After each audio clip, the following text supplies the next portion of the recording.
एकड़ 2.5 एकड़ के बदले में जो जमीन की बात है, वो जमीन के बदले नौकरी नहीं दिया है तो रोजगार तो बेकार बात है। कई लोगों ने कहा कि हम पढ़कर सिविल इंजीनियर बने हैं, किसी ने कहा हम पॉलिटेक्निक किए हैं, कई चीजें किए हैं, लेकिन यहाँ रोजगार नहीं मिलता। निश्चित रूप से जहाँ खदान खुलता है वहाँ बाहरी लोगों को परसई मिलता है। सबसे दुर्भाग्य की बात यह है कि अगर आप झारखंडी हैं तो आपको न रोजगार मिलेगा, न आपको कोई चीज मिलेगी, आपको बेकार बर्बाद कर दिया जाएगा, आपका जल जंगल जमीन आपके संसाधन लूट लिया जाएगा। लेकिन अगर आप बाहरी हैं तो आपको कॉलोनियों में रखा जाएगा, मुफ्त में पानी दिया जाएगा, मुफ्त में सारी सुविधाएं दिया जाएगी, आपको सब कुछ मिलेगा, बिजली पानी सब फ्री में मिलेगा। अगर आप बाहर के हैं आपको नौकरी भी मिलेगा, आपका ठेका पट्टा मिलेगा, आपको सब कुछ मिलेगा।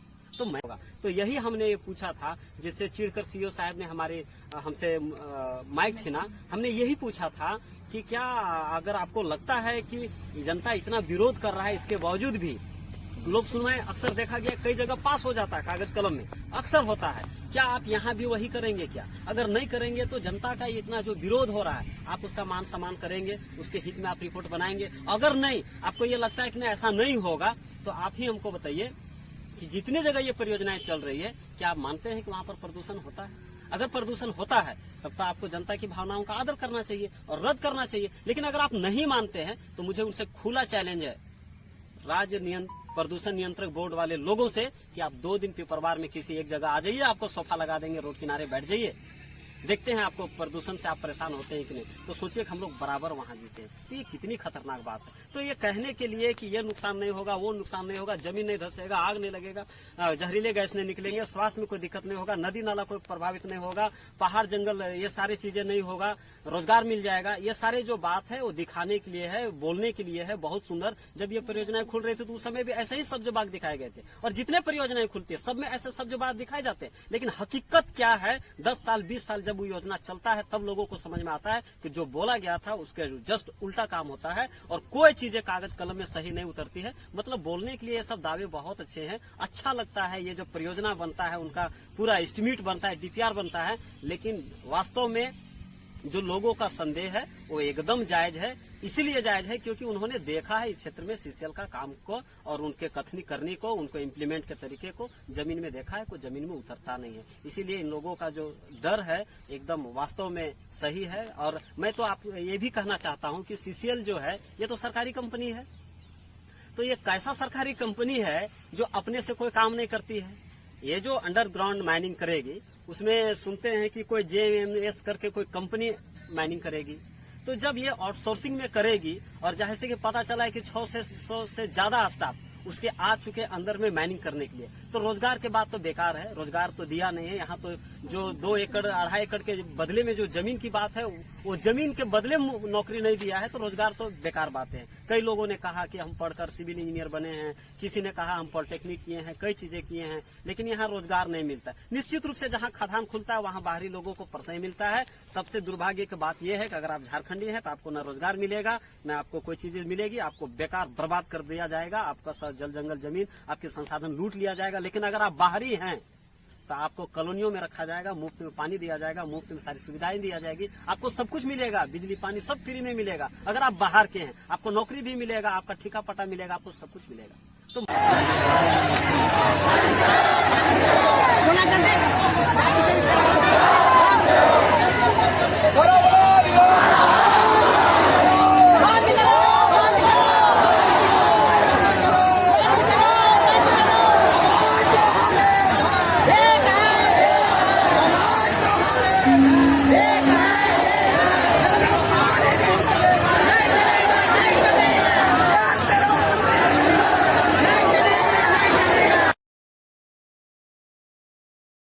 अगर माइनिंग के लिए होता है तो एक प्रभावित क्षेत्र जहाँ रहता है या प्रभावित एरिया के सामने मतलब हियरिंग मतलब होता है।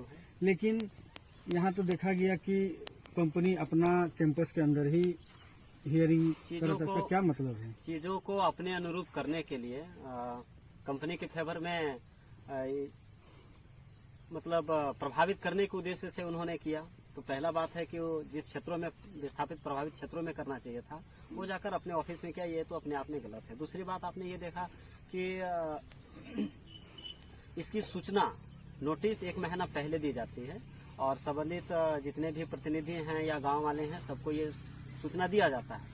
लेकिन मैंने कई लोगों से बात किया, बहुत लोगों से, सभी ने कहा कि नहीं हम लोग को पता नहीं है, सिर्फ हवा हवा में सुनते थे, लेकिन हम लोग को उस परियोजना से संबंधित बातें नहीं बताई गई। आज ये उनके तरफ से ये रिपोर्ट दिया गया जिसमें सारी चीजें लिखा गया है। क्या तुरंत में लोग पढ़कर और उसके बारे में जानकर क्या जवाब दे पाएंगे क्या? नहीं। तो ये जानबूझ के ऐसे छुपाया जाता है और ऐन मौके पे चीजें क्लियर नहीं रहती है, लोग समझ नहीं पाते हैं और बस खाना पूर्ति करके और उसको कागज कलम में लोक सुनवाई जन सुनवाई कर लेने की इरादे से इस तरीके के काम होता है, जिसका विरोध होना चाहिए। और हम कहते हैं कि इन्हीं बातों को ध्यान रखते हुए विरोध करना चाहिए। ऐसे कई सारे बातें, तो इन चीजों पर ये एक तरह से प्रशासनिक छल है, धोखा है।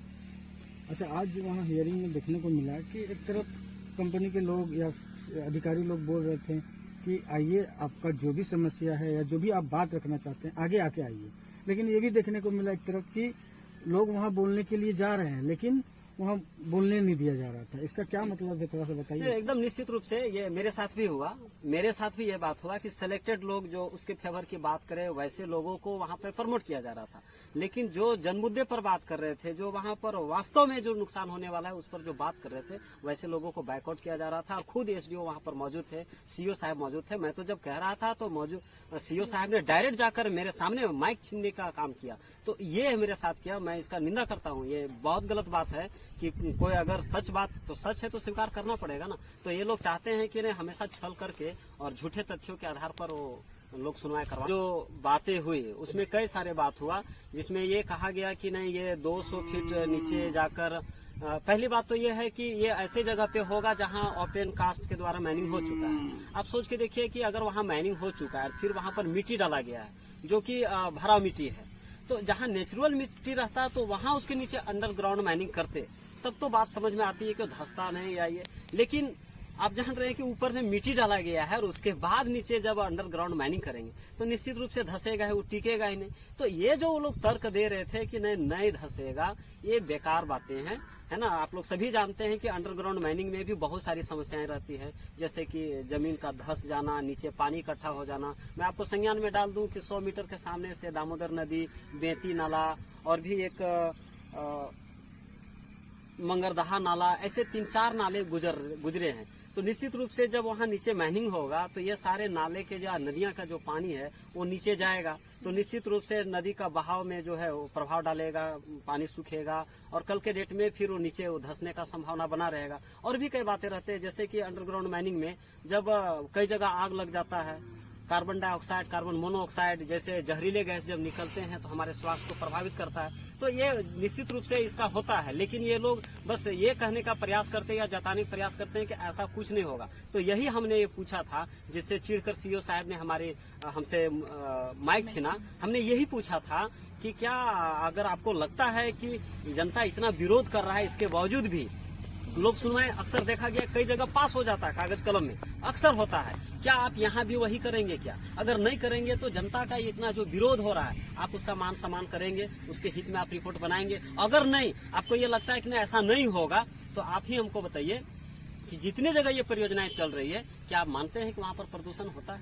अगर प्रदूषण होता है तब तो आपको जनता की भावनाओं का आदर करना चाहिए और रद्द करना चाहिए। लेकिन अगर आप नहीं मानते हैं तो मुझे उनसे खुला चैलेंज है, राज्य प्रदूषण नियंत्रक बोर्ड वाले लोगों से, कि आप 2 दिन पिपरवार में किसी एक जगह आ जाइए, आपको सोफा लगा देंगे, रोड किनारे बैठ जाइए, देखते हैं आपको प्रदूषण से आप परेशान होते हैं कि नहीं। तो सोचिए कि हम लोग बराबर वहां जीते हैं, तो ये कितनी खतरनाक बात है। तो ये कहने के लिए कि ये नुकसान नहीं होगा, वो नुकसान नहीं होगा, जमीन नहीं धंसेगा, आग नहीं लगेगा, जहरीले गैस नहीं निकलेंगे, स्वास्थ्य में कोई दिक्कत नहीं होगा, नदी नाला कोई प्रभावित नहीं होगा, पहाड़ जंगल ये सारी चीजें नहीं होगा, रोजगार मिल जाएगा, ये सारे जो बात है वो दिखाने के लिए है, बोलने के लिए है। बहुत सुंदर, जब ये परियोजनाएं खुल रही थी तो उस समय भी ऐसे ही सब्ज बाग दिखाए गए थे, और जितने परियोजनाएं खुलती है सब में ऐसे सब्ज बाग दिखाए जाते हैं। लेकिन हकीकत क्या है, 10 साल 20 साल जब वो योजना चलता है तब लोगों को समझ में आता है कि जो बोला गया था उसके जस्ट उल्टा काम होता है, और कोई चीजें कागज कलम में सही नहीं उतरती है। मतलब बोलने के लिए ये सब दावे बहुत अच्छे हैं, अच्छा लगता है, ये जो परियोजना बनता है उनका पूरा एस्टिमेट बनता है, डीपीआर बनता है,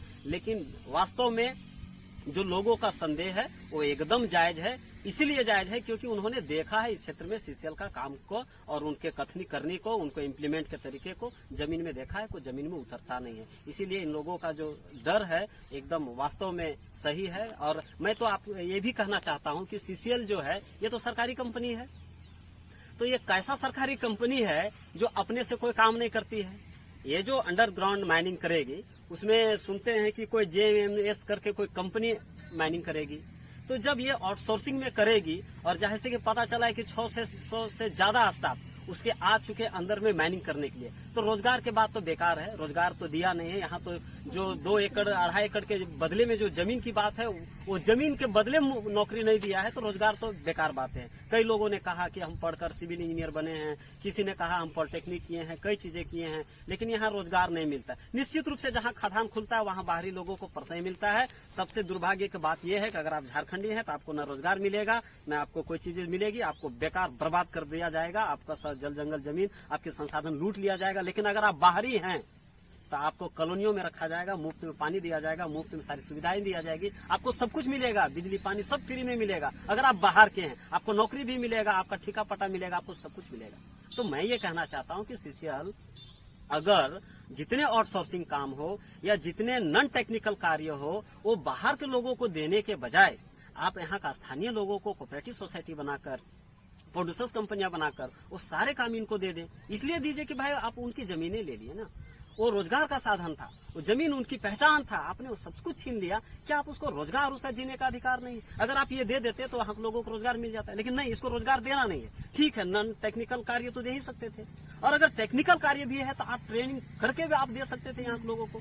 तो ये रोजगार देना इसका मकसद नहीं, बस लूट लेना, मुनाफा कमाना, ये इनका मकसद है। इसके लिए निजी कंपनियों को बेचते रहते। तो न रोजगार का मामला सोल्व होता है, न पर्यावरण का, न स्वास्थ्य का, न किसी तरह का कोई मामला नहीं। इसीलिए लोगों का जो डर है वो आज आपको दिख गया कि इतना व्यापक विरोध हुआ। लेकिन देखने वाली बात है कि हमारे स्थानीय मीडिया बंधु हमारे साथ खड़े होते हैं, या किनके साथ मैं उम्मीद करूंगा वो तो हमारे साथ खड़े होने चाहिए, क्योंकि वो स्वतंत्र हैं और लोकतंत्र के चौथे स्तंभ है। इस नाते हम उनसे आग्रह करेंगे कि वो जनता के पक्ष में अपनी बातें को रखें। और जो राज्य नियंत्रण प्रदूषण बोर्ड के जो लोग थे उन लोगों से भी कहना है कि आपने भी ऐसे ऐसे बहुत मामले देखे होंगे, इसलिए लोगों का डर को आपने बखूबी देखा, लोगों का विरोध को देखा, आक्रोश को देखा, उसको ध्यान में रखते हुए ये जो लोक सुनवाई है, पर्यावरणीय लोक सुनवाई, इसको रद्द किया जाए, निरस्त किया जाए, यही कहते हुए। अच्छा, एक चीज़ बताइए, आज जैसे हियरिंग हुआ है, या फिर आप ये बताइए कि यहाँ माइनिंग तो इस झारखंड में या कहीं चतरा में ऐसा तो नहीं है कि पहली बार आ रहा है या पहली बार हो रहा है। मतलब मेरा कहने का मतलब ये है कि यहाँ माइनिंग लगभग कितना साल पहले आया होगा? देखिए, मैं तो जानता हूँ 70 बछरा जोड़िएगा, बछरा के दौर में होगा, बछरा 40-45 साल हो गए। देखिए, इस क्षेत्र के लोगों ने पिपरवाड़ी में 40 साल हो गए, 40-50 साल से ज्यादा हो गया। इस क्षेत्र के लोगों ने बखूबी देखा है CCL को कथनी और करनी को। ये कहते बड़े सुंदर हैं लेकिन इम्प्लीमेंट कुछ होता नहीं है। इसलिए जो इन्होंने लिखा है ड्राफ्ट या जितनी सुंदर सुंदर बातें बताई गई है, मैं दावे के साथ कहता हूँ 10% भी इम्प्लीमेंट नहीं होगा। मैं खुद सुना हूँ, हमारे घर के बगल में हिंदगिर कोयलरी था, 34 साल तक वहाँ वो भी CCL चला और अंडरग्राउंड चला। आज वहाँ के लोग पानी के लिए तरसते हैं। जिस दिन बिजली नहीं रहता है या दामोदर नदी में गंदा पानी आ जाता है, वहाँ के लोग को पीने के मोहताज हो जाते हैं। तो रोजगार आज किस बदहाल स्थिति में है वो जाकर देख सकते हैं। तो यहाँ के लोगों ने भी ओपन कास्ट हुआ है, यहाँ भी पहले अंडरग्राउंड होता था, तो लोगों ने देखा है। ये चीजें बस दिखावे के लिए है। मैं कह रहा हूँ कि अगर आप झारखंडी हैं तो अभी साफ है, आपके लिए समस्या ही समस्या है। अगर आप बाहरी हैं तो आप मालेमाल हैं, आपको लूटने के लिए, आपको कमाने के लिए आपको सब कुछ मिल जाएगा। तो अच्छा, आज जो जिसे हेयरिंग हुआ वहाँ, तो उसमें भी आप लोग को आश्वासन दिया गया, तो आप इस आश्वासन से कितना संतुष्ट हैं, थोड़ा बताइए इसके बारे में। बिल्कुल संतुष्ट नहीं है। ऐसे पहली बार आश्वासन सुन रहे हैं, ऐसी बात थोड़ी है। हम लोग तो जब से जन्म कर खड़ा हुए तब से सुन रहे हैं, हमारे पहले वाले लोग भी बहुत सुन रहे हैं, कोई आश्वासन इम्प्लीमेंट होता नहीं है। तो ये जब काम निकालना होता है तो आश्वासन दे के और बस कागज कलम में बस खाना पूर्ति होता है, इनके पक्ष में काम होता है। तो हम लोग उसमें संतुष्ट नहीं है और इस आंदोलन को लगातार जिस तरीके से लड़ना होगा, इस लड़ाई को हम लोग आगे बढ़ाएंगे और इसको मुखर ढंग से लड़ेंगे।